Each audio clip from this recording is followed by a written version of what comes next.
Приветствую всех, друзья! В этом видео мы настроим Firebase. Также хочу сказать, что видео будет больше универсальным, поскольку мы разберем, в принципе, все аспекты при работе с базой данных, настроим логин и registration, настроим также аутентификацию пользователей и разберем все операции CRUD, то есть create, read, update, delete. Перейдем, пожалуй, в Google, забьем Firebase, и вторая же ссылка будет перебрасывать нас на стартовую страницу Firebase. Это сервис от Google. И чтобы им пользоваться, достаточно иметь лишь аккаунт в Гугле. Нажимаем Get Start. Здесь нас приветствует консоль Firebase. Мы же нажимаем Создать новый проект. Вводим название проекта. Я же решил поменять название с фильм на Time. И также меняем местоположение Соединенных Штатов на Россию. Местоположение Cloud Firestore, точнее, не имеет, в принципе, никакого значения. Нажимаем Продолжить и Создать проект. В принципе, предыдущие галки они мне были не нужны. И сейчас, как только проект создастся, поговорим вообще, что такое Firebase, зачем он используется и, в принципе, для каких целей. Готово, наш проект создался. Нажимаем Продолжить и попадаем уже непосредственно в консоль самого нашего проекта. Что же такое вообще Firebase? Firebase нам, в принципе, отбрасывает всю серверную часть, и у нас за место серверной части используется как раз таки сам Firebase. То есть посредством AJAX запросов мы можем как-то с ней взаимодействовать. А как именно мы с ней будем взаимодействовать, это уже дальше будем разбираться. Также, помимо всего прочего, Firebase предоставляет нам как и хостинг, так и какие-то некие функции. Также есть две базы данных, к ним мы тоже вернемся позже. Есть также Store, аутентификация.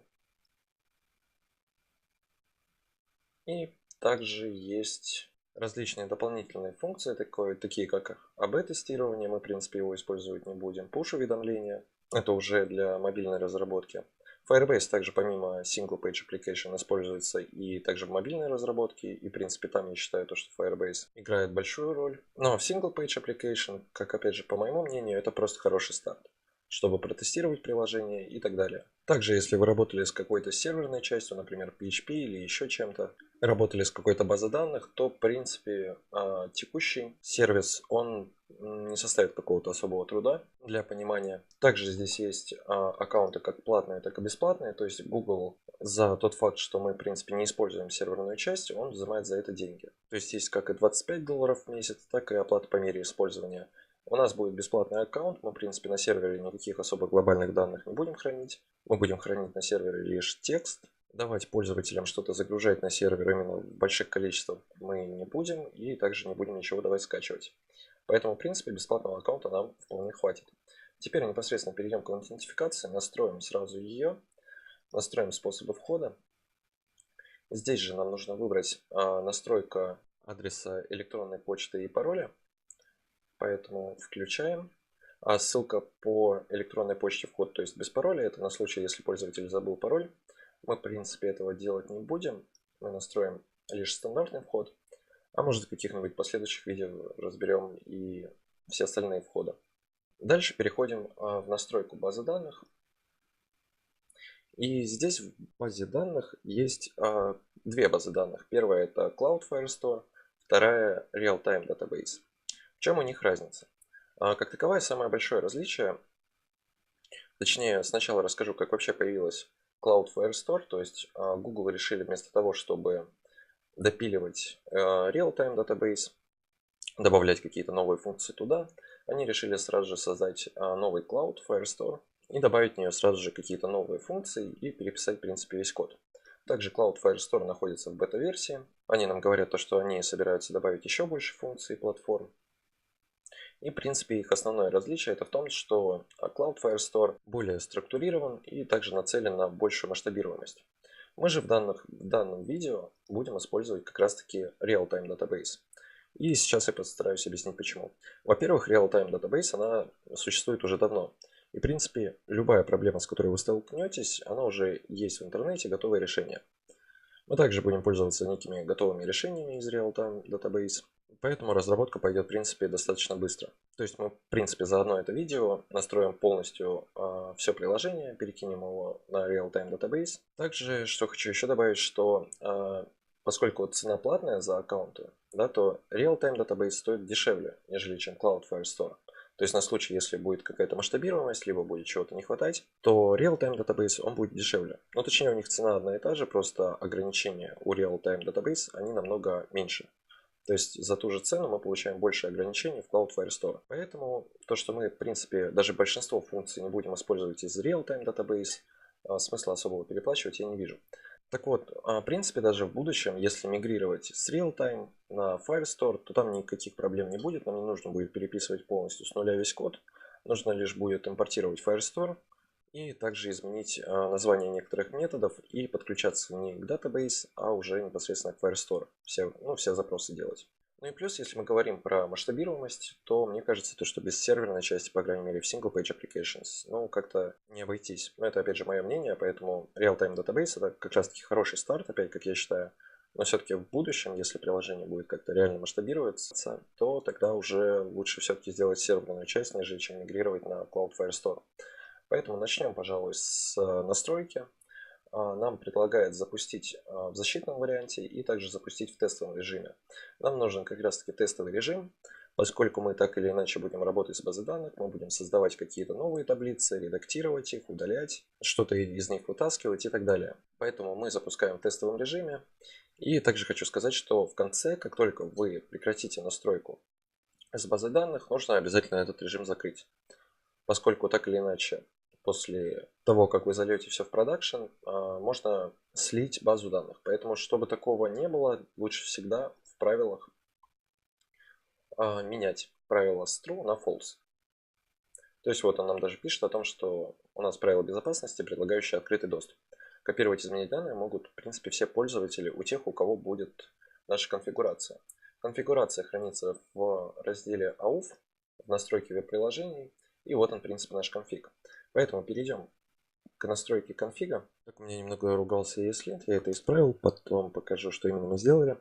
Так вот, прописываем в консоли npm i firebase --save, чтобы у нас все попало в dependencies, в package.json. Откроем сразу package.json. Итак, у нас установилась наша Firebase. Появилась зависимость Firebase с текущей версии 5.5.6. Дальше мы по новой запускаем наш сервер npm run dev. Консоль я также скрою. Также я сделаю чуть больше шрифт. И теперь переходим в main.js, где нам нужно инициализировать сам. Но перед этим нужно его импортировать. Мы будем его импортировать как раз таки именно так, как нам советует это делать ESLint. Firebase. И дальше мы можем выбирать какие-то отдельные компоненты, с которыми мы будем работать. Так, в принципе, более правильно, нежели чем подключать все без раздумий. Мы будем как раз-таки использовать именно то, с чем мы будем работать. Нам нужна папка app, также нам нужен будет AUF, потому что мы так или иначе будем работать с аутентификацией.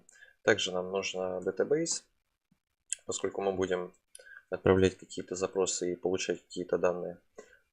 Дальше нам нужно будет... вот, кстати, Firestore. То есть, если мы будем работать в дальнейшем с Firestore, то мы просто вместо Database подключаем как раз таки Firestore и дальше как-то с ним взаимодействуем. Также нам нужен будет... скорее всего, нам нужен будет Message. Хотя навряд ли. Ну ладно, посмотрим в общем. Если что, всегда можно будет удалить. И также подключим дополнительно Store. После чего нам нужно в самой инициализации View, где мы объявляли наше приложение, нужно создать новый метод, который называется created, и в котором мы сразу же будем инициализировать непосредственно Firebase. Для этого скопируем все, что здесь есть, вставим. И здесь у нас как раз таки идет наш конфиг. И дальше у нас идет как раз таки инициализация самой Firebase. Ага, так, сейчас я здесь вместо Firebase написал Firestore, поэтому здесь мы пишем Firebase. И обращаемся опять же к Firebase и ко всем импортам, которые мы импортировали. и инициализируем наш конфиг. Сейчас я предлагаю сразу перейти к регистрации, настроить регистрацию. Для этого в Store мы создадим новый файл user.js, где нам нужно так или иначе импортировать Firebase from Firebase app. То есть для того, чтобы как-то с ней взаимодействовать и посылать какие-то запросы. Дальше мы все точно так же, как и раньше, экспортируем по дефолту, где у нас есть поле state, которое принимает в себя значение user, которое по умолчанию у нас будет равно null. И также у нас есть мутация, к которой мы вернемся чуть позже. И также у нас есть как раз таки actions. И как обычно у нас есть геттеры. Можно в принципе создать первый getter, назовем его user, в который будем передавать как обычно state. И дальше мы что сделаем? Мы просто вернем из стейта нашего юзера. Также можно в принципе сделать сразу же еще один getter, который мы назовем checkUser, который также будет в себя принимать state. И что мы будем здесь, так это мы будем проверять, равен ли наш пользователь null или нет. То есть у нас данный getter будет выводить либо false, либо true, в зависимости от того, есть ли у нас user или нет. Теперь можно в принципе создать и actions. Так, actions здесь уберем букву s лишнюю. И все наши экшены в принципе должны будут начинаться точнее с async. Поскольку мы так или иначе работаем с базой данных, нам нужно что-то получать, поэтому все экшены, точнее не все, а именно те, которые у нас будут так или иначе взаимодействовать с базой данных, будут начинаться с async. Что будет говорить нам о том, что мы так или иначе ожидаем какого-то асинхронного действия. Дальше мы назовем наш новый метод register user, в который мы будем передавать commit. А payload у нас будет как раз таки объект, который будет содержать в себе email и password. Так, ладно, пожалуй, пора это все сохранить. И вообще проверить, как у нас сейчас, нету ли никаких ошибок. Так, единственное, есть два предупреждения. Ага, у нас ругается ESLint как раз таки на двойные кавычки. Перейдем в main.js. Так вот, после исправления никаких ошибок нету. Если вы работаете с VS кодом, как и я, то у вас, в принципе, здесь должен был появиться флаг, по клику на который ESLint, в принципе, исправит все текущие двойные кавычки на ординарные, если так можно сказать. Так вот, что нам нужно делать дальше? В регистр user мы заведем константу user. То есть мы пока что будем делать максимально по-простому, и дальше мы уже будем как-то это все усложнять. Дальше нам нужно прописать await. То есть этот await нам будет говорить как раз таки о том, что мы ожидаем пользователя от даты базы, от базы данных точнее. И соответственно то, что придет нам от сервера, попадет в константу user. Поэтому дальше мы обращаемся в Firebase к методу auth, который мы в принципе импортировали. И дальше мы выбираем метод. Нам нужен create user with email and password. Так, я, пожалуй, скрою. И нам нужно что-то сюда передавать. Мы будем передавать сюда email и password. Дальше нам нужно как-то непосредственно текущего юзера занести сюда. То есть здесь мы будем хранить исключительно ID пользователя. Сейчас я предлагаю просто в консоль log вывести текущего пользователя и посмотреть, что он вообще из себя представляет. Также, поскольку мы подключили новый модуль, нам нужно здесь его объявить user. И также нам нужно будет его импортировать. Сделаем это сверху, чтобы было более понятно.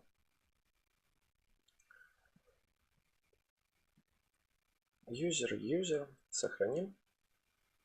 И сейчас мы перейдем как раз таки в регистрацию. Так, у нас опять ругается ESLint на пропущенную лишнюю строку. Так вот, в регистрации я лишь добавил текущую SVG иконку и добавил новый брейкпоинт для планшетов, где у нас вис становится 100%. И margin bottom 30%, и у последнего элемента он убирается. Вот, ничего такого сверхъестественного. Также flex wrap, который разрешает нам переносить новые блоки на новую строку. Так вот, что мы сделаем дальше? Вот у нас метод onSubmit. И здесь нам нужно, так, консоль log мы уберем. Консоль log юзера мы тоже уберем. В принципе, нам даже текущее ничего не нужно. И set timeout, ну, пока что просто закомментируем. Так, doLogic тоже не нужно.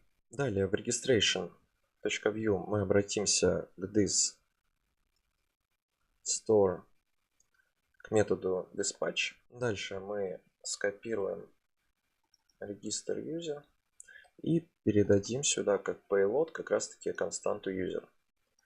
То есть у нас она имеет email и password, то есть и здесь мы его как раз таки передаем. Посмотрим, что у нас сейчас получится при регистрации. Обновим страницу. Попробуем зарегистрировать нового пользователя. И сразу же после регистрации мы в консоль, как мы уже здесь делаем, выводим нашего непосредственно пользователя. То есть именно то, что мы получаем с базы данных. Нам нужен непосредственно ID-шник. То есть здесь есть достаточно, в принципе, много полей, которые при желании можно заполнить. Это, в принципе, как и phone number, фото array, то есть картинка для пользователя, анонимный ли пользователь или нет. Но нас больше интересует сам пользователь. У пользователя есть UID, то есть от User ID. И нам нужно как-то его получить. Что мы сделаем? Для начала будем импортировать юзера. То есть это у нас будет вспомогательный класс from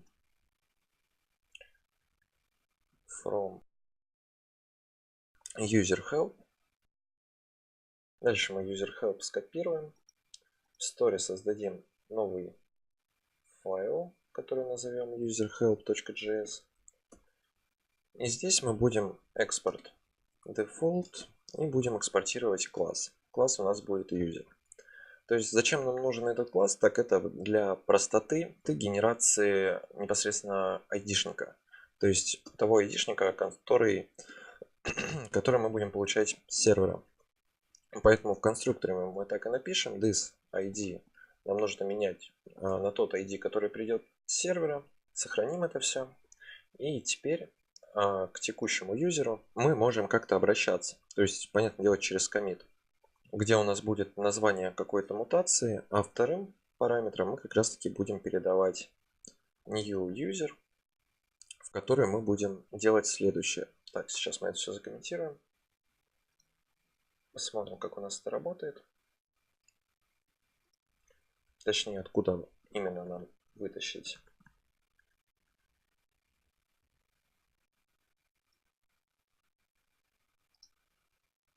ID-шник, поэтому ID-шник у нас находится здесь. Он у нас находится в юзере и непосредственно в самой переменной user. Поэтому мы так и обращаемся здесь. user.user.uid. И далее назовем мутацию как setUser. Создадим новую мутацию. Назовем ее одноименно, как мы в принципе и передаем ее через коммент setUser. Дальше мы укажем state и payload, который нам будет приходить. Payload как раз таки будет ID-шник, который мы генерируем в этом вспомогательном классе user. Далее все, что мы будем делать, это обращаться к нашему стейту, к полю user и менять его на payload, который нам непосредственно приходит от нашего вспомогательного класса. Так, единственное, нам здесь нужно добавить новую строчку. Что мы сейчас, в принципе, сделали? Мы у стейта user задали ему какой-то ID-шник, который нам приходит с сервера. Соответственно, дальше мы можем проверять каким-то образом, есть ли у юзера ID-шник, и что-то с этим делать. То есть, если у нас ID-шник равен null, то мы можем ему закрыть доступ, например, к таскам или домашней странице. Если у пользователя есть ID-шник, то мы можем как-то, соответственно, открывать доступ к таскам. Более того, мы можем как-то по этому ID-шнику, который будет здесь, выводить таски, то есть для определенных пользователей определенные таски. чтобы, например, пользователь там один не получал доступа к таскам второго пользователя. Но теперь у нас есть проблема. Так, мы для начала перейдем в аутентификацию, обновим. И у нас есть два пользователя. Пользователь ASD.DD и ASD, которые мы только что зарегистрировали. И также вот их, в принципе, ID-шники хранятся здесь. И теперь они у нас хранятся в переменной user. Так вот, а проблема заключается в том, что если мы создадим нового пользователя, например, с таким же email, то у нас не выводятся никакие ошибки. То есть нам нужно как-то выводить эти ошибки о том, да, о том, что this email адрес то есть используется на другом аккаунте. Нам нужно это как-то выводить, нам также нужно показывать процесс лоудинга. То есть то, что мы делали здесь как имитацию сервера, нам нужно как-то это сделать более правильно. Поэтому в сторе мы создадим новый файл, который назовем command.js. Так, дальше воспользуемся юзером. Все сюда скопируем, нам не нужно, в принципе, ничего больше. Так, в стейте мы будем хранить лоудинг. Как раз таки мы будем показывать загрузку, которая будет у нас по умолчанию false. И будем показывать ошибки, которые по умолчанию у нас будут равны нулу.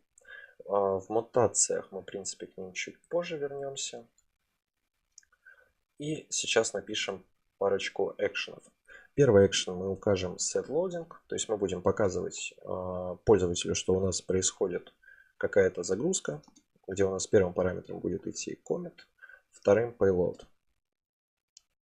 Дальше мы отправим как раз таки мутацию через commit с таким же названием setLoading и отправим ему payload.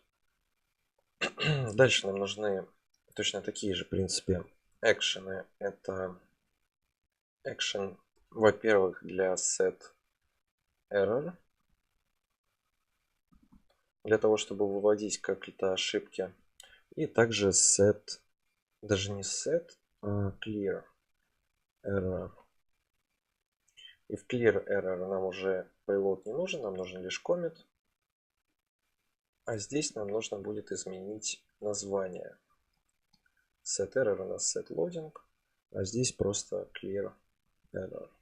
И payload нам, соответственно, тоже не нужен. Дальше нам нужны будут геттеры. Я, в принципе, сейчас все это закончу делать и объясню, что мы вообще здесь, в принципе, делаем. Ну, в принципе, в геттерах тут и так все понятно. Мы просто возвращаем текущее состояние загрузки. Return loading. Так, только нужно к стейту обратиться. И также будем показывать текущие ошибки. Error. State и будем возвращать error. Дальше нам нужно создать мутации, то есть которые мы передаем через commit в action. Поэтому первая мутация у нас будет setLoading, которая у нас также будет обращаться к state. И точнее будем передавать сюда state и payload. Дальше будем обращаться к state loading и будем ему менять loading на тот, который придет с payload. То есть мы будем передавать на некоторых этапах setLoading из значения, например, true. То, что загрузка пошла, и как только мы получим ответ с сервера, мы будем setLoading менять на false. То есть, что загрузка закончилась.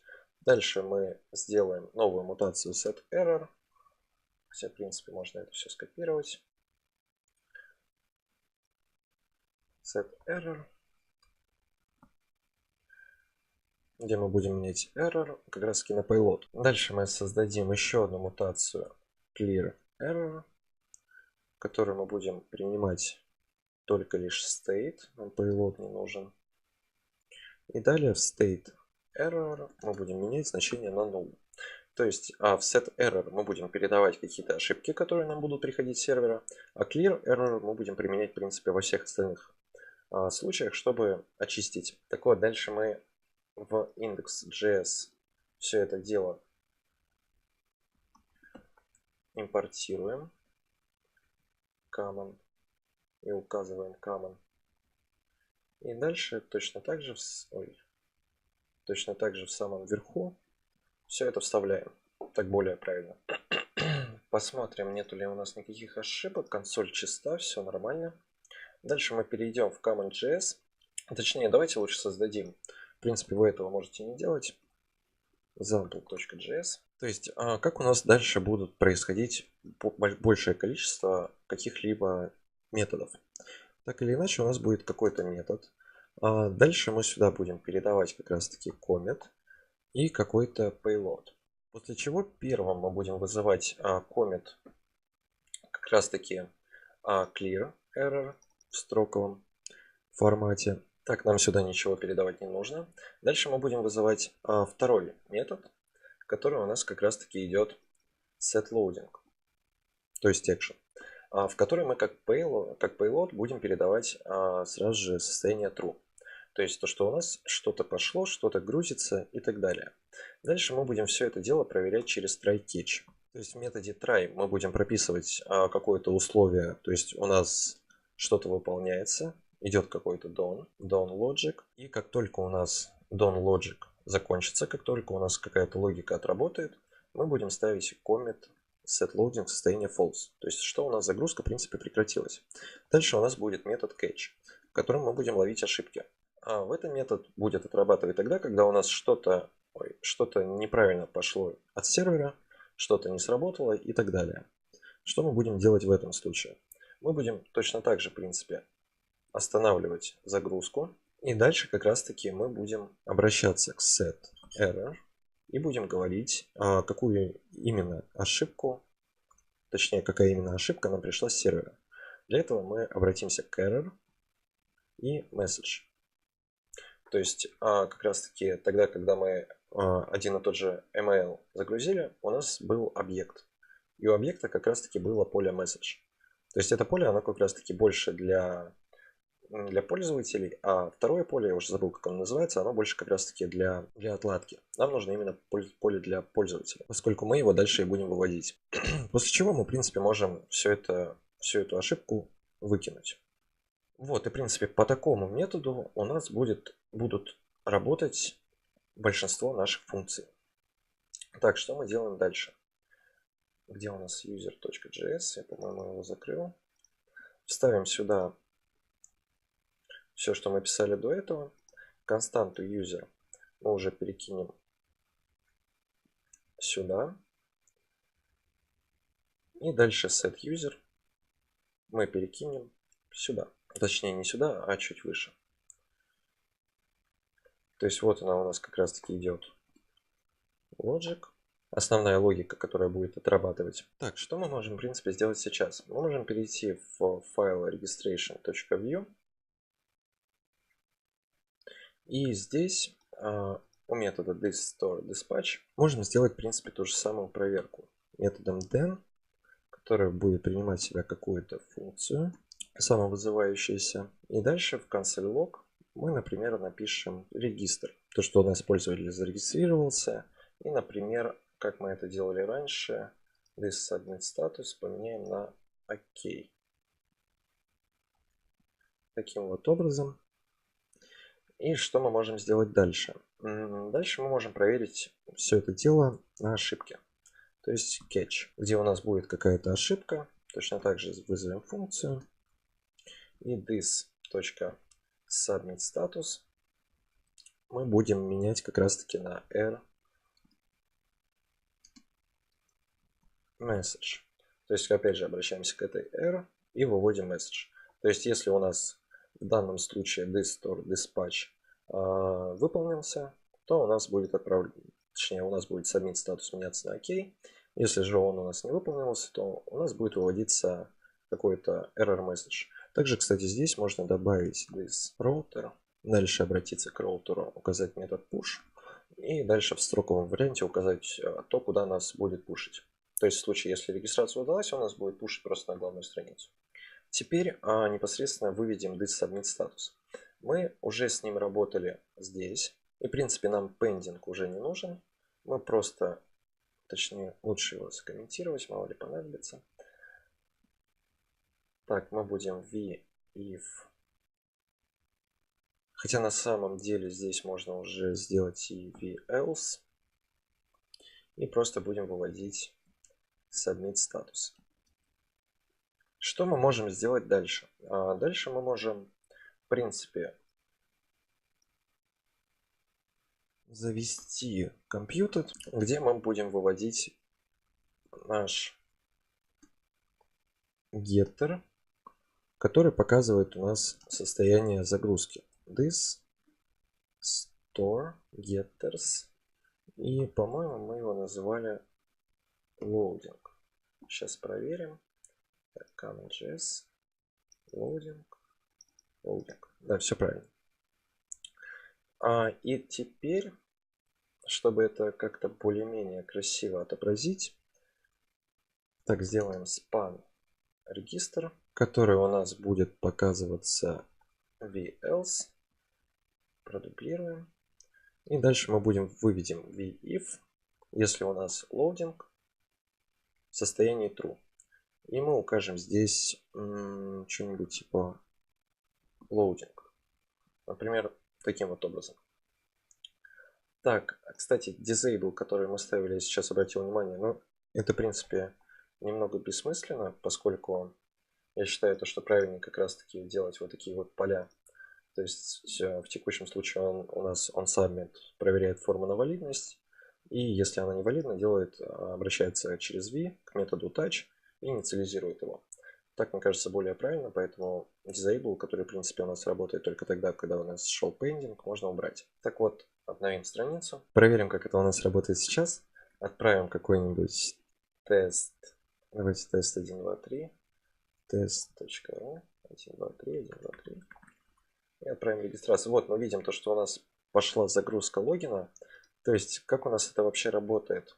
Мне просто проще один раз объяснить и потом уже дальше просто копировать и вставлять.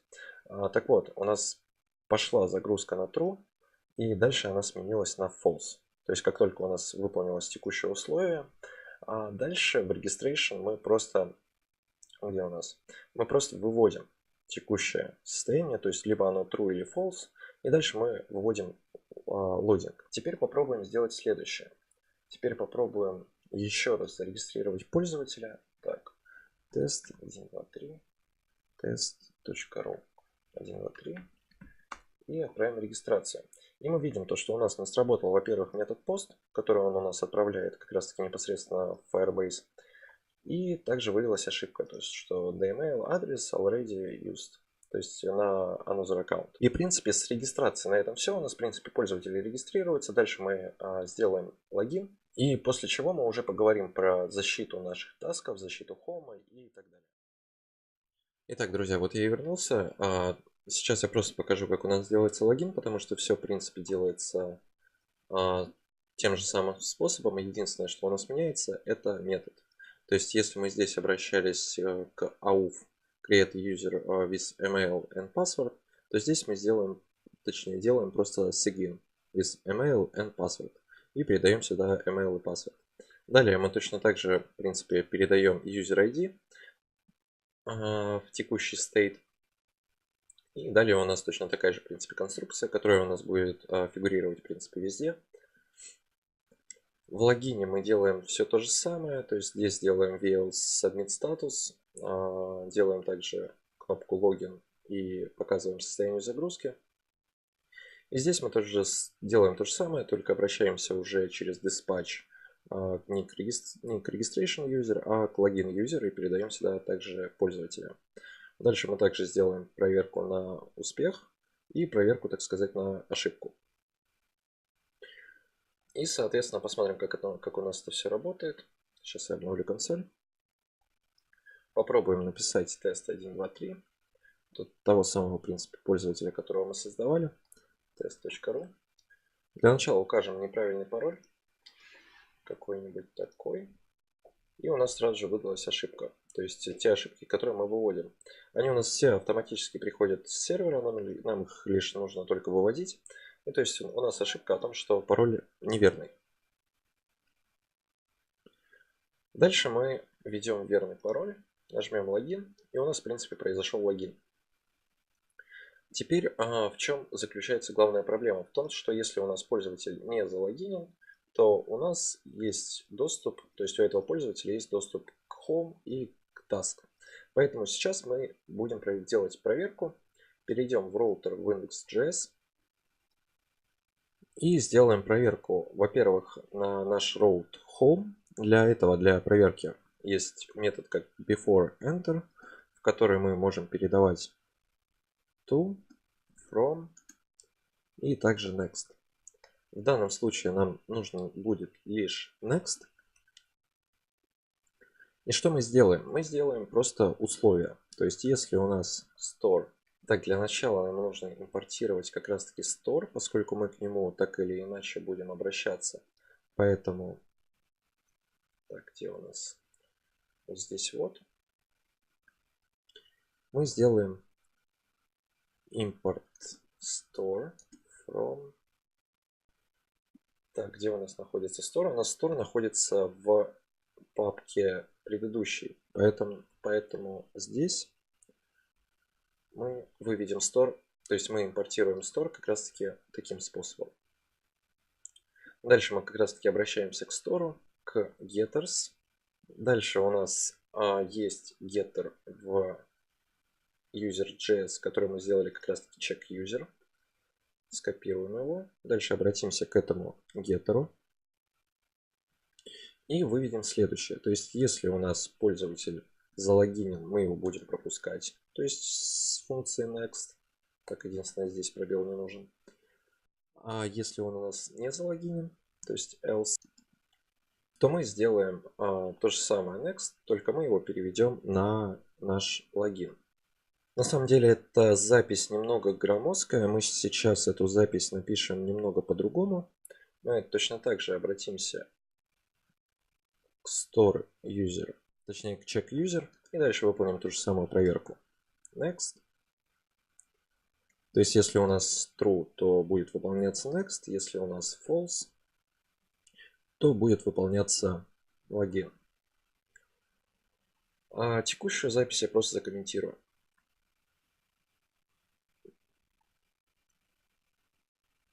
У нас, в принципе, обе записи одинаковые, просто это более емкая. Теперь скопируем текущую запись и на таске. Так, единственное, нам нужно закрыть и здесь написать before. Посмотрим, как у нас сейчас это все отрабатывает. Перезагрузим нашу страницу. Попробуем войти в task. И он у нас не пускает. То есть не пускает ни в home, ни в task. При этом в registration нас пускает нормально, спокойно. А вот в task и в home нас не пускает. Теперь попробуем залогиниться. Так. Точнее, этого пользователя я уже удалил, поэтому зарегистрируем его по новой. Мне так проще. Мы зарегистрировались, и у нас открывается как home, так и task. Здесь важно понимать, что у нас при регистрации срабатывает автоматически и логин. То есть мы регистрируемся и нас сразу же залогинивает. Мы это прописывали как раз таки в user.js, где мы как раз таки комментом отправляли текущий ID-шник. Это можно либо не делать, либо делать, но мне кажется более правильно как раз таки это делать. Теперь у нас есть следующая проблема, то что когда мы обновляем страницу, у нас теряется наш логин и нас все так же не пускает в Home и Task. Как это можно исправить? Исправить это можно, в принципе, следующим образом. Для начала перейти в main.js. И здесь все так же в этом методе мы обратимся к Firebase, к нашему auth.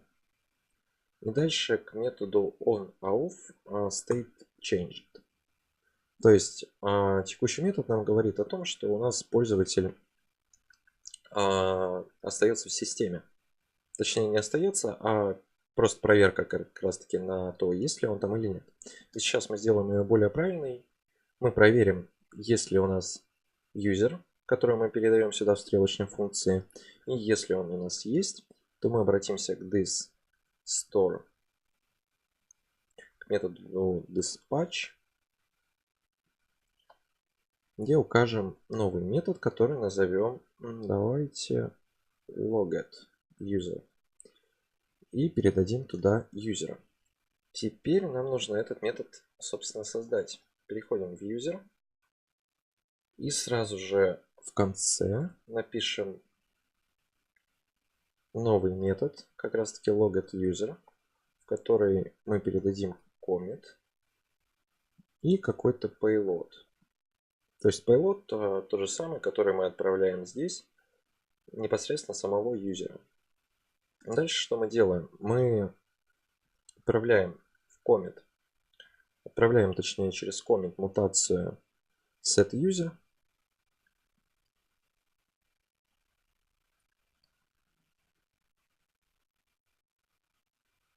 в которой мы в принципе делаем все то же самое, что мы делали и раньше. New user,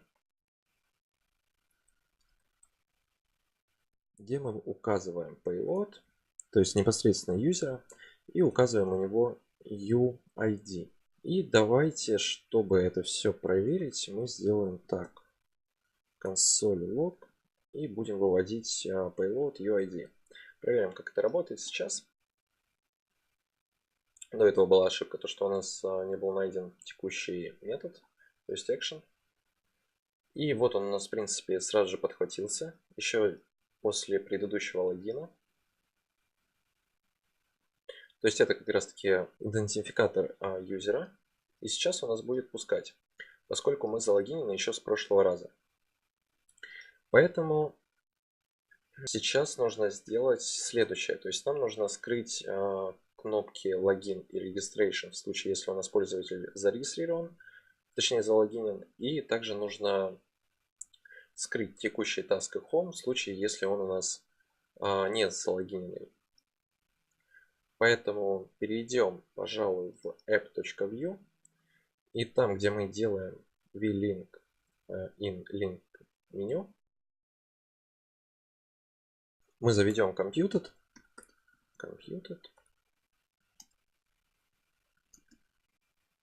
И далее здесь заведем тот же самый метод link-menu, чтобы он у нас брал это не из return, то есть не из data, а из computed. И далее мы сделаем ту же самую проверку, то есть если у нас this. Так, можно на самом деле обратиться к store, можно создать новый метод. Давайте лучше создадим новый метод. CheckUser создадим, и отсюда мы будем как раз таки вытаскивать. Так, сначала напишем return this store getters. И дальше обратимся к нашему геттеру CheckUser. Вот, то есть здесь мы в этом методе мы будем как раз таки проверять, пользователь у нас залогиненный или нет. И дальше в условии мы уже будем обращаться не к геттеру, а к CheckUser. Если он нам будет возвращать true, то мы будем возвращать следующий массив. Массив с home и task. То есть мы опять же возвращаем те же самые объекты, только для зарегистрированного, то есть залогиненного пользователя. Так, и else, хотя тут более правильно написать не else, а просто написать, что если у нас это не отработает, то мы будем просто выводить массив с логином и с registration. А текущий массив, он нам в принципе уже и не нужен. Посмотрим, как это все работает. У нас страница автоматически обновилась. Так, единственное, if пробел. И сейчас, поскольку у нас пользователь залогинен, у нас есть доступ только к home и только к task. Ну, точнее, формально есть доступ и к логину. Можно его точно так же закрыть. Можно не закрывать. Теперь сделаем следующее. Сделаем logout user. Для начала заведем точнее после check user. Так, для начала мы это все дело объявим в методе, так будет более правильно. Напишем просто logout. Далее, что мы сделаем? Мы обратимся к this store dispatch. И дальше укажем метод logout user. Вот, в принципе, все, что мы сделаем. Дальше мы создадим этот метод logout user в наш shell. Так, где у нас logit идет, мы сделаем как раз таки еще и logout, который у нас также будет принимать commit. Хотя, в принципе, payload даже не нужен, потому что ему, в принципе, там отправлять нечего. Дальше мы обратимся просто к Firebase, укажем auth. точнее обратимся к нему. И далее все, что нам нужно сделать, это sigin out метод. И также помимо sigin нам нужно сделать новый коммент,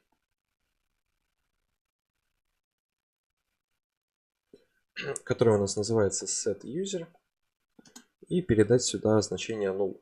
То есть обнулить, собственно говоря, нашего пользователя. Теперь перейдем обратно в app.view, и здесь мы создадим новый li элемент. В принципе, скопируем отсюда классы, чтобы ничего не слетало. Так, неправильно сделал. Дальше мы будем показывать его только тогда, так, if, когда у нас пользователь залогинен. Точнее, не то. Вот когда у нас, точнее, да, когда у нас идет проверка на чек юзера. И после чего вызовем клик и укажем по клику метод logout.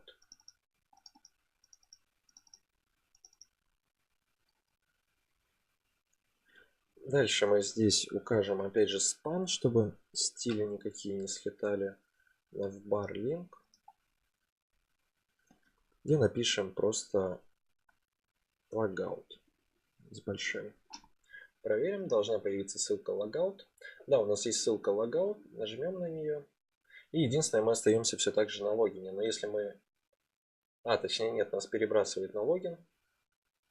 Но на момент логаута мы остаемся на той же ссылке. Это можно, в принципе, легко исправить.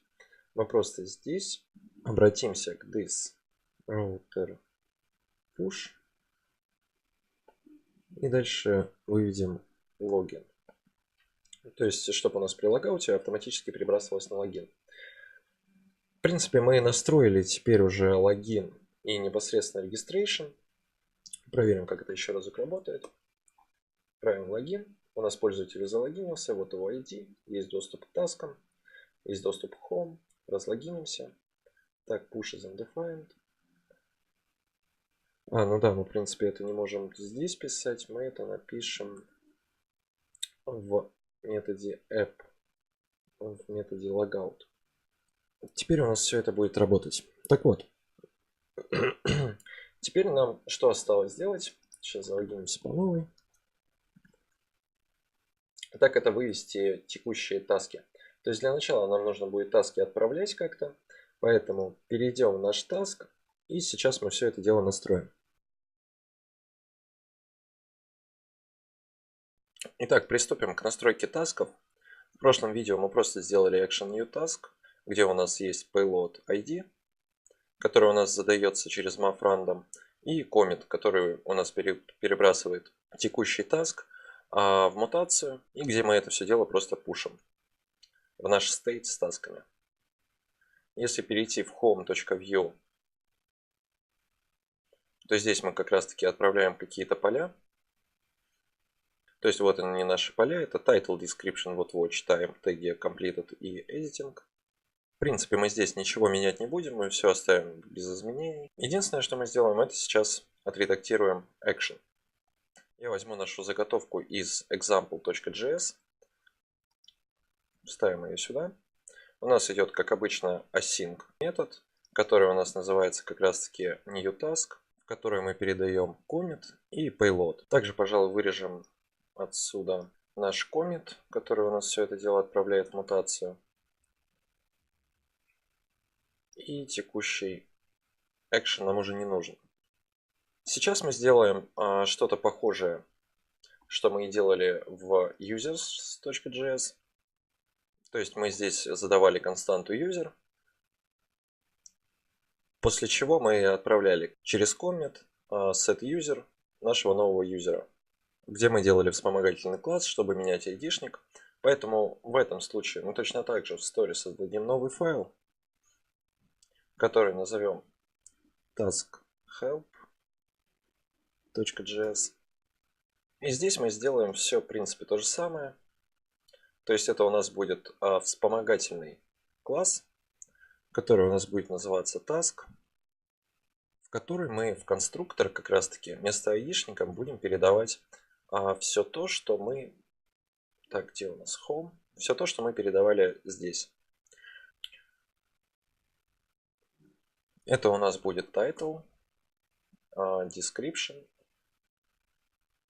Так я уже на опыте знаю, то, что это все дело лучше копировать. Вот watch.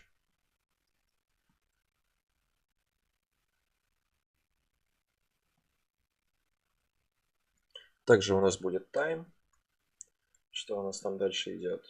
Теги. И здесь важна последовательность. То есть в той же последовательности, в которой мы и создаем нашу константу task, то есть в которую мы отправляем new task, то же самое мы делаем и в конструкторе.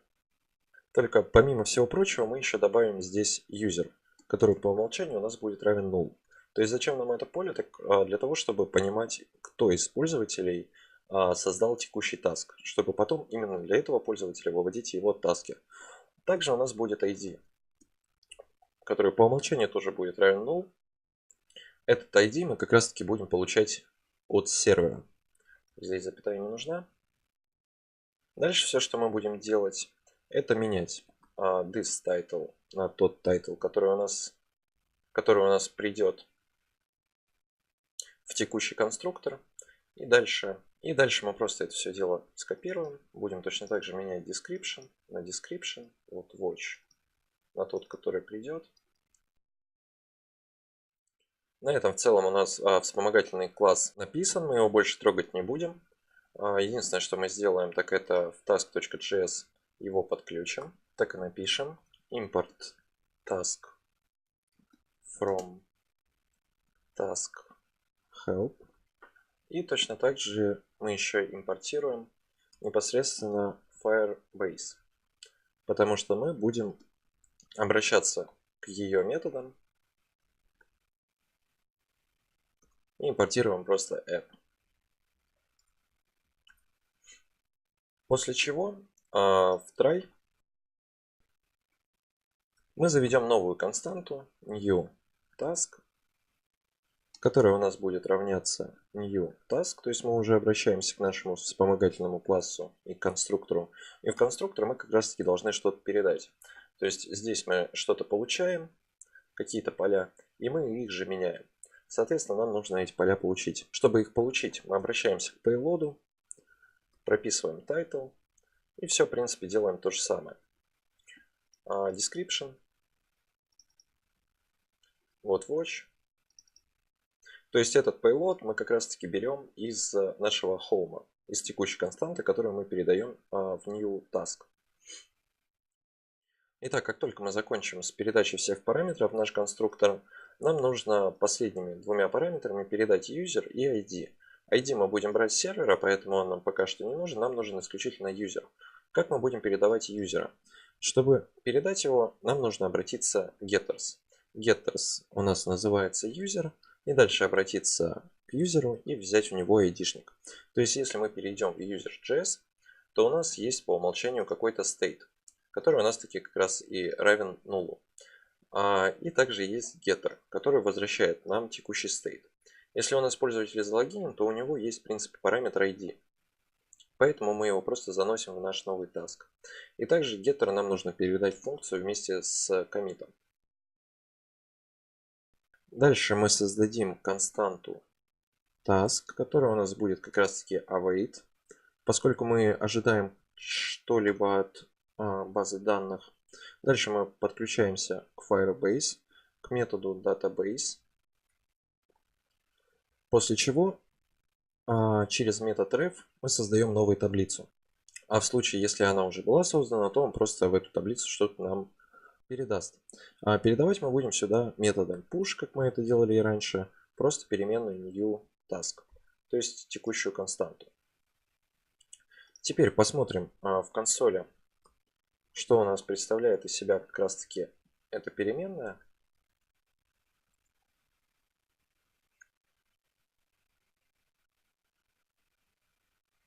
Перейдем в Home и забьем какой-нибудь новый тест. Тест, например. Пусть будет тест-тест. И тест description. Все укажем здесь, что это title. Выберем каких-нибудь два тега и также зададим новый. Отправим. У нас произошел send. И теперь мы можем посмотреть в консоли, что у нас в принципе представляет из себя task. Нам важно здесь лишь одно, это ключ, то есть текущий key. А текущий key это будет уникальный идентификатор для всех наших тасков. То есть у каждого таска он будет свой, и с этим идентификатором мы потом уже будем как-то работать. Если мы сейчас перейдем в нашу базу данных, то здесь мы увидим task, увидим все поля у таска, то есть это completed, description, который мы указали, editing, который по умолчанию false, и текущие три тега, да, и тестовые, которые мы добавили. Также время, title и user. User это как раз таки уникальный идентификатор, который мы в принципе и выводим в консоль. И дальше у нас что мы смотрим? Мы выбирали по умолчанию фильм. Перейдем обратно в нашу таблицу. В принципе, нам больше task не нужен. Нам нужно лишь сделать следующее. Нам нужен commit. Так, он у нас уже есть. Вот как раз таки commit new task, который у нас как раз таки отправляет какой-то payload в нашу мутацию. А что нам нужно сделать здесь? Payload нам уже не нужен, мы будем передавать как раз таки объект. В объекте мы развернем наш новый task через синтаксис ES6. То есть он нам просто развернет все текущие поля как раз таки здесь, чтобы мы их по новой не переписывали. И также нам нужно заменить ID, который у нас находится как раз таки здесь. Мы его меняем со значения null на то значение, которое у нас как раз таки придет от таска. То есть, в принципе, на то значение, которое мы смотрели в консоли. Это было task key. Сохраним так. Ну и, в принципе, на этом все. Сейчас мы единственное, что сделаем, так это... Так, у нас мутация пушит. И единственное, что нам сделать нужно, это текущие таски вообще убрать. Они нам, в принципе, уже не нужны. Это было все-таки больше как тестовый пример. Сейчас посмотрим, отправим это все обратно в базу данных. Напишем test new. Ну и, в принципе, просто передадим. Тут уже не важно, что у нас будет. Перейдем в таски и видим то, что у нас новый таск. В completed он переходит в completed. Единственное, что если мы обновим страницу, то у нас текущего таска уже не будет. Так, кстати, при обновлении можно прописать отдельный push роутеру, если пользователь залогинен. Ну, потом это сделаем. Так вот, проблема в том, что у нас таски не выводятся. Хотя мы знаем, что у нас в Firebase уже, в принципе, тасков достаточно. Поэтому что нам нужно сделать? Нам нужно как-то эти таски все подгрузить. И подгрузить нам нужно не все таски, а определенные таски для определенного юзера. То есть мы будем проверять ID-шник, и если ID-шник совпадает, то мы будем выводить эти таски. Итак, приступим к подгрузке наших тасков из базы данных.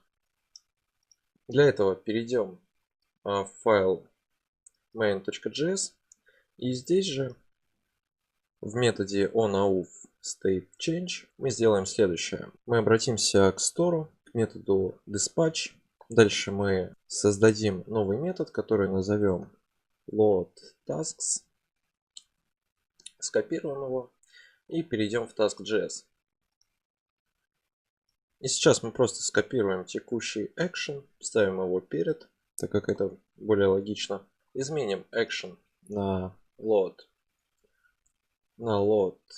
task.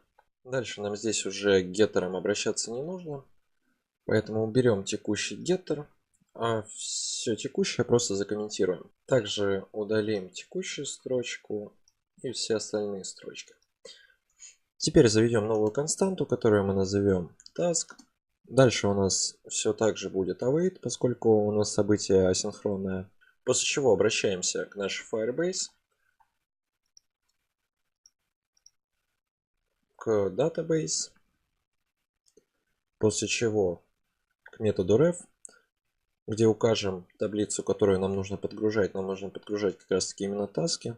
И укажем то, что нам это действие нужно выполнять единожды, то есть метод once. И дальше мы указываем, что именно мы хотим забрать из этой таблицы. Нам нужно забирать какие-то значения, поэтому мы укажем value. Теперь в консоль log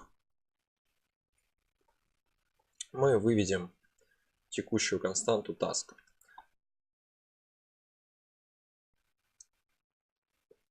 Посмотрим, что она из себя представляет.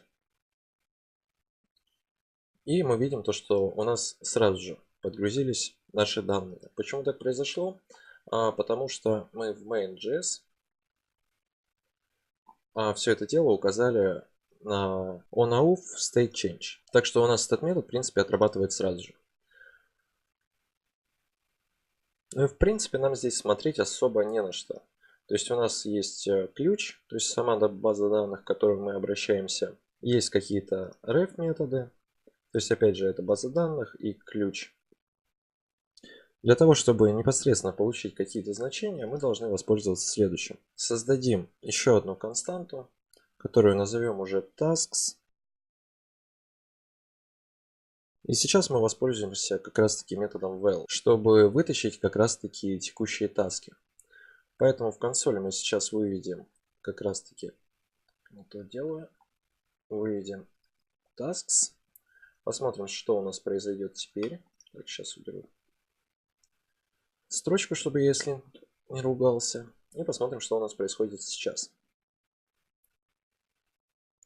И мы видим то, что сейчас у нас есть сколько тут? 4 объекта, в котором как раз таки хранятся и наши таски. Теперь нам нужно как-то эти таски вывести непосредственно в таски. Для этого мы создадим отдельный массив, в котором мы будем проходиться по списку тасков и, соответственно, каждый из тасков перекидывать в этот массив, а дальше уже просто будем выводить сюда массив с тасками. Поэтому заведем еще одну константу, назовем ее tasks array, и которая у нас будет равна пустому массиву. Пройдемся теперь по массиву через Object Keys. Ключом у нас как раз таки будет именно сам ID, а проходиться мы будем как раз таки по нашему массиву с тасками. Воспользуемся методом forEach. Дальше укажем ключ. Теперь нам нужно завести еще одну константу task. Назовем ее, можно в принципе назвать ее просто t, которая у нас будет равна как раз таки ключу, который мы будем вытаскивать. То есть tasks, даже вот, tasks key. После чего мы будем брать текущий tasks, то есть наш массив, и будем, как обычно, в него что-то отправлять. Отправлять мы в него будем все так же новый task, то есть тот самый вспомогательный класс, который мы импортировали, который мы создавали до этого. И нам нужно в него что-то, как обычно, передать. Потому что если мы посмотрим, мы здесь что-то принимаем. Соответственно, что мы будем сюда передавать? Мы будем обращаться уже непосредственно к таску, поскольку мы проходимся именно по ним. И отсюда мы будем как раз таки брать все наши поля. То есть все те поля, которые у нас есть. И опять же не забываем то, что нам нужно их передавать именно в той последовательности, которая у нас указана здесь. Поэтому точно так же прописываем title и так далее. Я уже все дописал. Единственное, что здесь мы обращаемся как раз таки к константе t, поскольку к таскам мы уже обратиться не можем. И к task, соответственно, тоже. Мы просто проходим через for each по всем таскам, и каждый таск у нас попадает в константу t. Соответственно, дальше мы ко всем им обращаемся и передаем их в наш конструктор. И далее нам нужно что-то сделать с юзером. Юзера мы уже можем получить, потому что если мы посмотрим на наши объекты, то у нас уже есть ID-шник того пользователя, который, собственно, и добавлял текущий таск. Дальше нам нужно получить ключ. То есть у нас последним элементом идет ключ, поэтому здесь мы прописываем просто key. То есть, собственно говоря, то, зачем мы и делали текущий for each. А дальше, что мы сделаем? Так это сделаем commit. То есть передадим все это дело в мутацию, которую точно так же назовем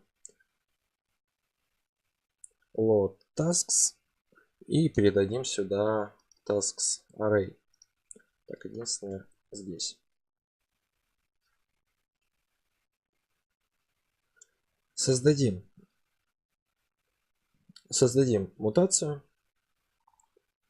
В mutations точно так же напишем ее сверху, которая будет с себя принимать state и непосредственно payload. Дальше мы просто обратимся к нашему state с тасками. Будем менять его как раз таки на тот payload, который нам придет из нашего экшена. Посмотрим, как у нас сейчас все происходит.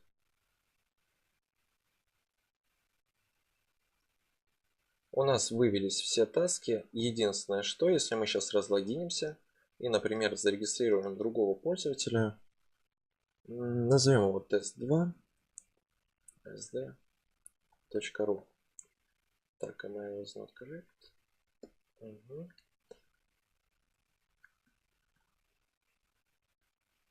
То у нас и другой пользователь получает текущие таски. То есть все те таски, которые мы создавали. Как нам это исправить? Нам нужно перейти для начала в getter. То есть у нас есть getter task, который выводит нам в принципе все таски. Нам нужно это поменять. Нам нужно пройтись через массив тем же самым методом filter, куда мы будем отправлять state task. Напишем стрелочную функцию, из которой мы будем возвращать как раз таки task user. Если он у нас будет равен как раз таки getter user ID. Сейчас нам подсвечивает getter красным, поскольку мы getter не передали функцию. И посмотрим, что у нас происходит теперь. Перейдем в таски. Так, он нам ничего не вывел, наверное, потому что ID написали неправильно.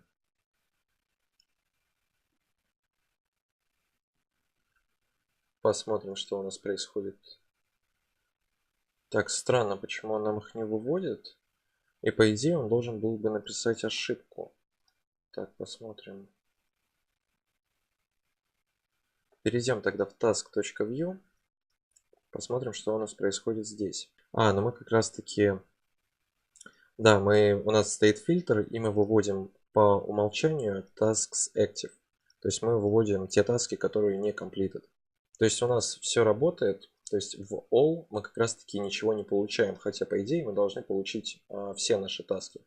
То есть сейчас, если мы создадим какой-нибудь test task user 2, например, отправим его. И сейчас перейдем в таски, то во всех тасках мы уже получаем текущий таск. Просто нам нужно точно так же обработать и наши другие геттеры.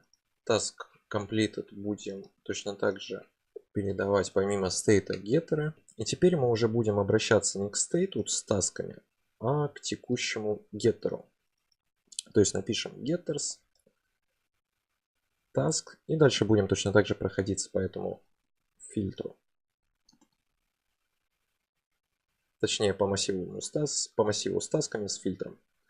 И здесь мы сделаем то же самое. Обратимся к getters tasks и выведем только completed. Проверим, как у нас сейчас это работает. У нас в активных выводится только одна задача. Если отметить ее completed, то она completed. И в all у нас непосредственно все таски.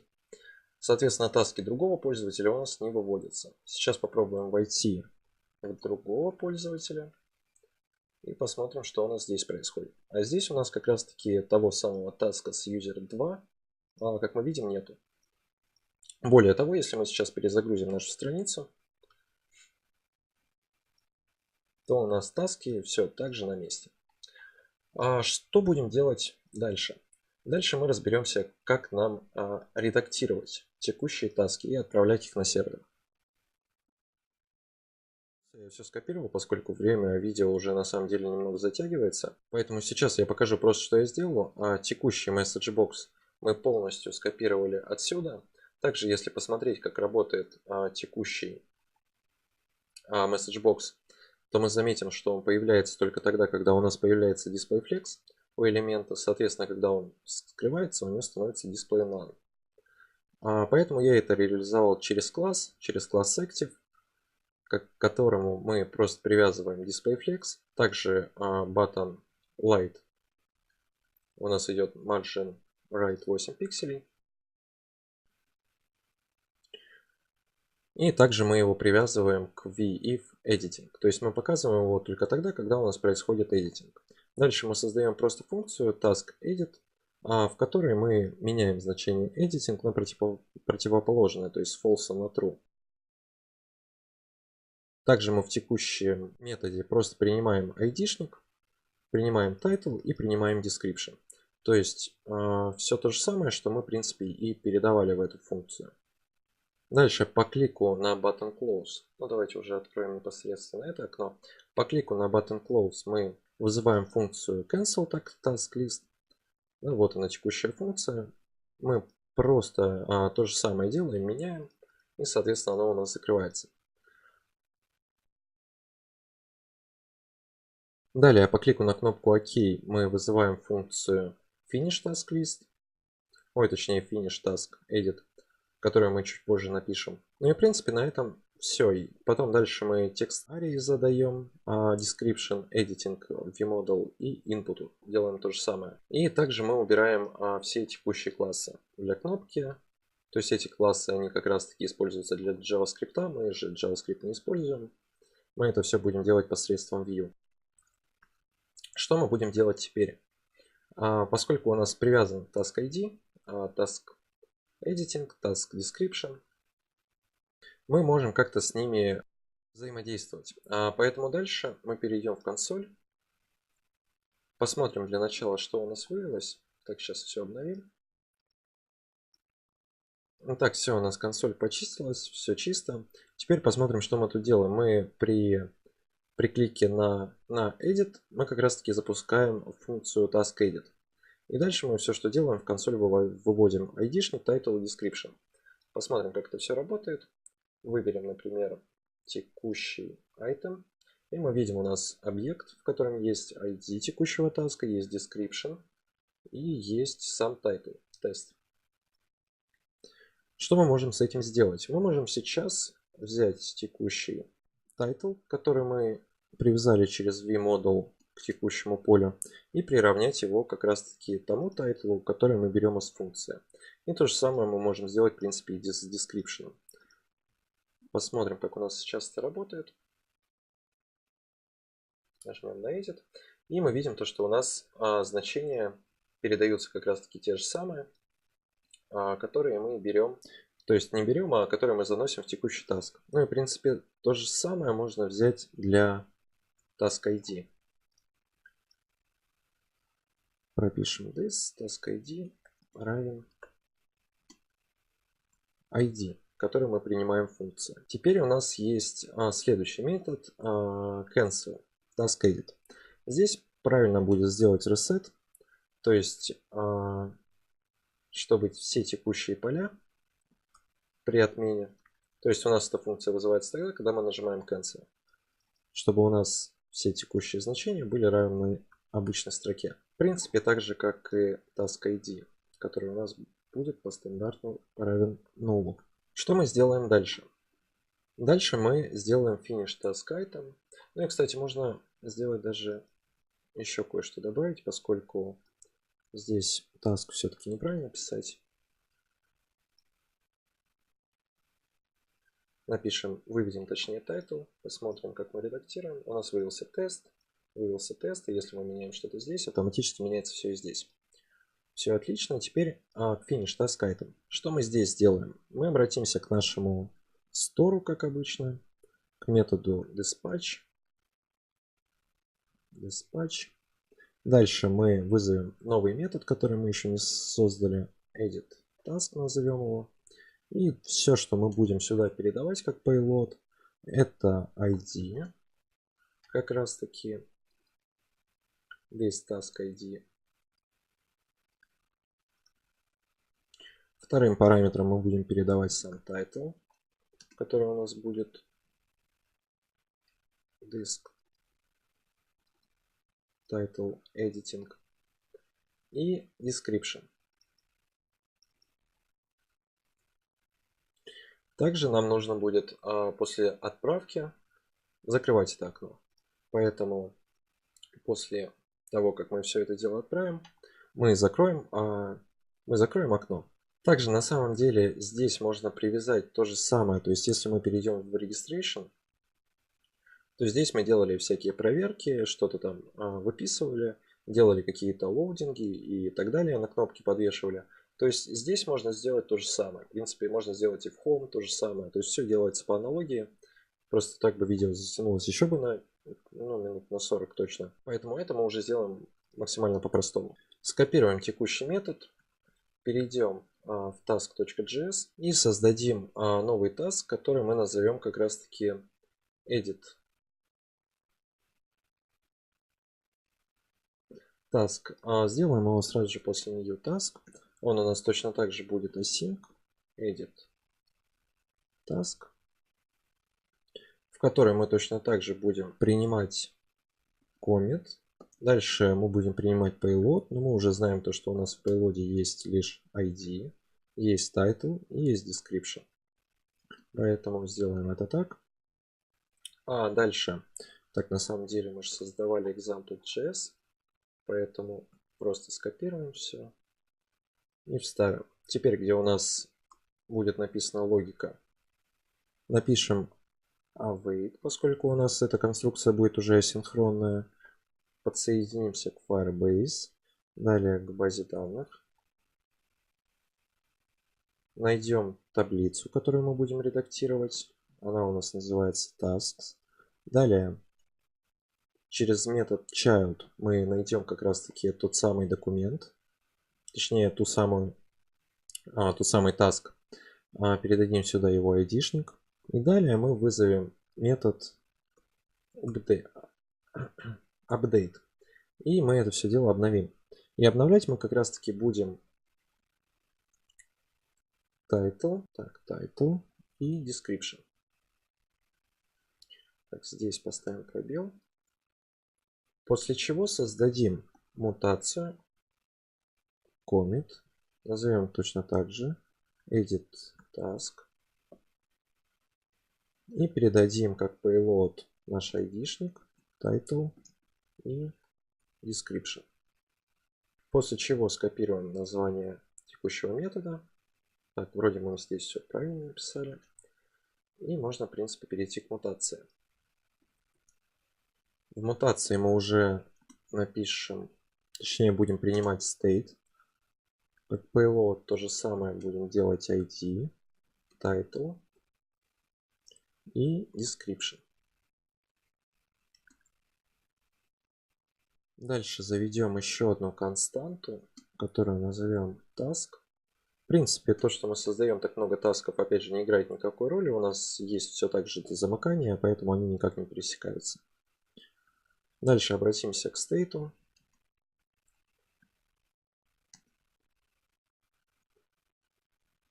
Полю tasks. И здесь мы воспользуемся методом find. То есть мы могли бы пройтись и через фильтр, но через метод find более правильно, поскольку find останавливается сразу же, как только найдет нам нужный элемент. То есть фильтр он бы без конца бы фильтровал, и это было бы немного неправильно делать.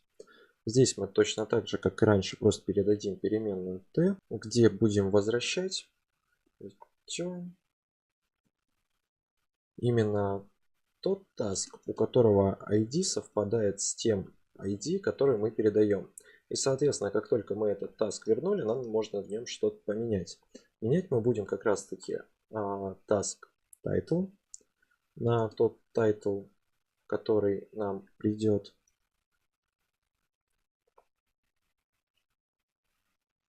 И также мы можем менять, точнее не можем, а мы должны поменять description на тот description, который нам как раз таки придет.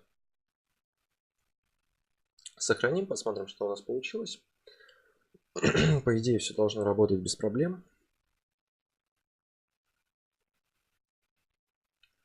Task. Это task.view, 110 строка, у нас лишняя запятая. Так вот, нажмем Editing, попробуем что-то отредактировать. Напишем, например, здесь New Title и напишем New Description. Нажмем ОК. Так, что-то у нас не получилось.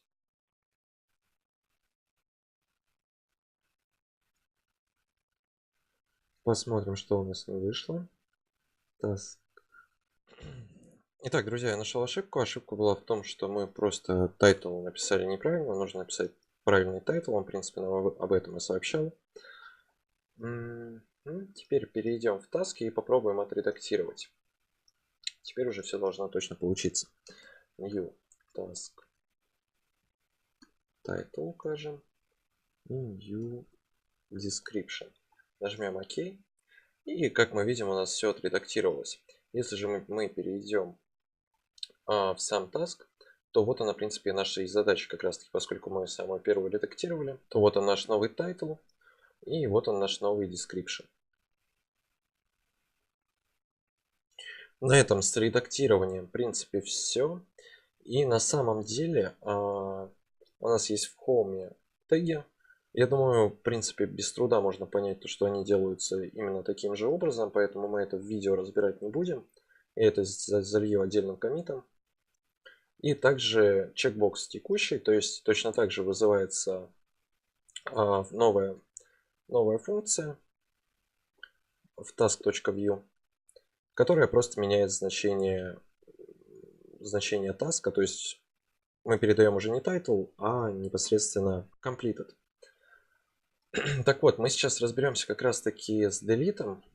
Для этого нам нужно будет взять текущую кнопку и повесить на нее функцию как раз таки delete. Теперь перейдем к удалению наших тасков. Я сейчас по новой залогинюсь. Перейдем в таски, и у нас здесь есть кнопка, как раз таки, которая пока что не рабочая. И сейчас мы что-то с ней сделаем. Найдем ее. Вот она у нас идет button close. Сделаем по клику новую функцию, которую назовем delete task, и в которую мы передадим task ID, чтобы понимать, какой task нам нужно удалять. Дальше в метод в самом конце добавим delete task, примем сюда тот ID-шник, который мы передаем, и дальше обратимся к нашему стору, к методу dispatch, и пропишем одноименный метод delete task, в который мы как payload будем передавать ID-шник, который мы проверяем. И в принципе также здесь можно сделать проверку. То есть если у нас все пройдет успешно и task удалится, мы вызовем самовызывающуюся функцию, где в консоли пропишем task deleted, сохраним это все и теперь перейдем в task.js. Дальше в самом низу после редактирования мы пропишем текущий action. Он у нас будет точно так же async. И мы точно так же будем передавать commit и payload. В принципе, мы уже знаем то, что мы будем принимать здесь ID-шник, поэтому так и напишем ID. Дальше мы перейдем в example.js. Я просто все это дело скопирую. И после чего пропишем точно так же await, поскольку у нас действие асинхронное. Обратимся к Firebase, в базе данных. Дальше укажем таблицу, в которой нам нужно что-то удалять. У нас эта таблица называется tasks. Дальше через child укажем, какой именно task нам нужно удалять. И далее обратимся к методу remove. Вот в принципе и все. Это делается достаточно просто. Сохраним, посмотрим, как у нас сейчас это все отображается. Обновим наши таски. Удалим. Так, единственное, у нас метод отработал, но у нас происходит так, то что у нас не обновляются они. То есть нам приходится вручную удалять какие-то таски. Поэтому здесь же в методе, где мы это прописывали, task.view, в методе then мы обратимся точно так же к store. Только все, что мы сделаем здесь, так это вызовем наш новый, точнее старый commit, который называется load tasks. Здесь нам, кстати, payload не нужен. Я его по привычке написал, поскольку мы сюда ничего не принимаем, в принципе, мы просто вызываем метод load tasks. И в таске мы укажем метод load tasks. То есть, чтобы если у нас все отрабатывало корректно, у нас вызывался метод, который нам загрузит наши таски. Посмотрим, как это сейчас работает, удалим. А теперь у нас все таски удаляются, и мы можем также занести новые. Отредактировать его и удалить. Соответственно, на этом, в принципе, все. Сейчас единственное, проверим, как у нас... Давайте лучше зарегистрируем еще одного пользователя. Пусть будет тест user mail.ru с каким-нибудь паролем. Отправим его на регистрацию. И видим то, что мы не получаем никаких тасков. Хотя на самом деле, если мы сейчас перейдем в таблицу, у нас есть один таск, который мы создавали еще как раз таки на втором юзере. Отправим какой-нибудь новый таск. И видим, что он у нас появился.